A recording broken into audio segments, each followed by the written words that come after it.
Hello kabayan, kumusta ka? Welcome to my channel and you're watching The Bolak. So, thank you so much guys sa lahat ng mga nanonood sa ating mga video tutorial kung paano mag-register sa ecifredcross.org.ph. So, ito ay requirements para sa ating mga OFW and non-OFW na babalik sa Pinas. So, sa mga returning OFWs and non-OFWs. So, this is mandatory yung sa Red Cross para makakuha tayo ng QR code. So, thank you so much sa lahat ng mga nag-views guys at sa lahat ng mga nag-view din sa ating video kung paano makapag-register sa OFW information system. So, ayan. And thank you po sa lahat ng mga nagko-comment. So, shout out po sa inyong lahat and thank you very much po sa mga nagla-like sa ating mga videos at sa ating mga new subscribers. Thank you so much sa lahat. At kung hindi ka pa nakapag-subscribe sa aking channel guys, so please subscribe na for more videos and click the notification bell para magiging updated ka sa mga coming videos natin in the future. At kung gusto mo pa rin malaman guys, madagdagan ang kaalaman kasi out of more than 800,000 OFWs here in Saudi Arabia guys. So, we are almost million here in Saudi Arabia na nagtatrabaho ng ibang bansa para sa ating pamilya. So, marami pa rin nating mga kababayan na hindi pa alam ang proseso kung paano ang proseso ngayon sa pag-uwi sa Pinas. Dahil ngayon hindi na katulad dati na kung tayo ay uuwi dati sa Pinas, diretso yung ating pag-uwi, makapiling natin agad yung ating mga mahal sa buhay. Ngayon ay kailangan nating dadaan sa proseso. Ayan.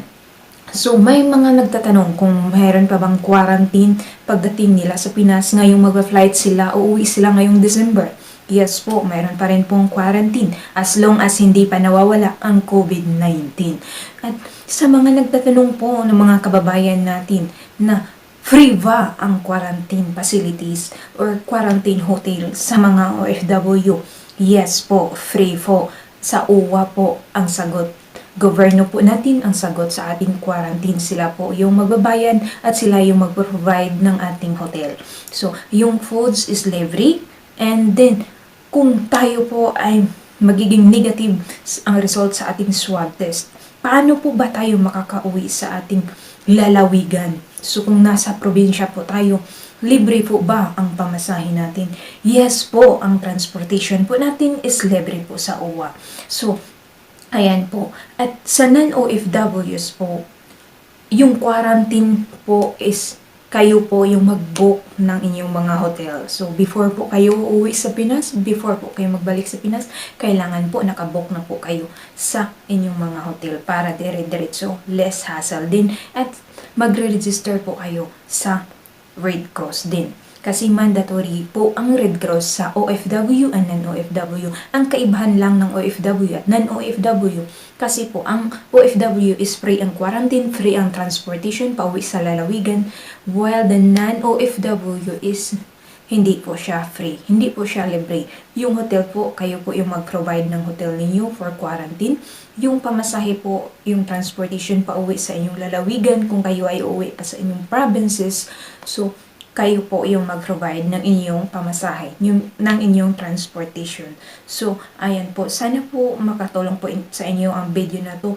At guys, stay tuned po para malaman po ninyo ang mga dapat nating gagawin kung tayo ay babalik na para dagdag kaalaman nating mga OFW. So, stay tuned and don't forget to subscribe, guys. Mga dapat malaman ng mga balik Pinas OFWs.